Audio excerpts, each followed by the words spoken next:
Hello friends, good morning. ঘুম থেকে উঠে ফ্রেশ হয়ে মাপুকে খাওয়াচ্ছিলাম ছাতু, আর এদিকে ওটিজিতে বসিয়ে দিয়েছিলাম ফ্রুট কেক। মাম্পু খাওয়ার পর জয়শ্রীর সাথে খেলা করছিল। জয়শ্রী ওর সাইকেলে বসেছিল আর মাম্পু পেছন দিয়ে ঠেলছিল।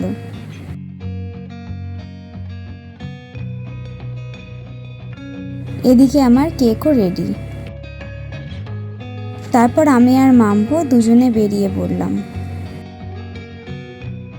আমরা দুজন এখন যাচ্ছি প্রজেক্টের কপিগুলো দিতে। প্রজেক্টের কপিগুলো দিয়ে চলে এসেছি 1 নম্বর বাড়িতে। আর এখানে এসে মাম্পু ড্রেস চেঞ্জ করে দাদু আর দিদুনের কাজ দেখছিল, আর আমি অন্যদিকে বানাচ্ছিলাম মাম্পুর কই মাছের ঝোল। তারপর মাম্পু একা একা খাচ্ছিল। কি খাচ্ছিল সেটা ওর মুখ থেকে শুনে নাও। তুমি কি খাচ্ছ?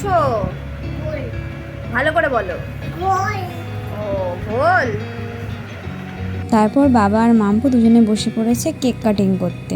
আজ ছিল ফাদার্স ডে, আর বাবা ক্রিম কেক বা বেশি মিষ্টি জাতীয় কেক পছন্দ করে না, তাই বাবার জন্য স্পেশালভাবে আমি এই ফ্রুট কেকটা বানিয়েছিলাম। কেক কাটিংয়ের পর বাবা মাম্পুকে একটু খাইয়ে দিল, আর আমিও তারপর বাবাকে একটু কেক খাইয়ে দিলাম।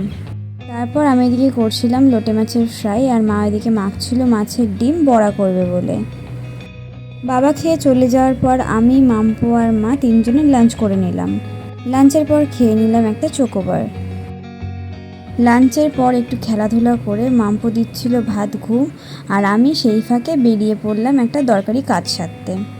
প্রায় 10 থেকে 15 মিনিট অপেক্ষা করার পর দেখা পেলাম ভাইয়ের। বাড়ি ফিরে খেলাম চা আর বিস্কুট। তারপর খেলাম চিকেন পকোড়া আর চিকেন টাংরি কাবাব।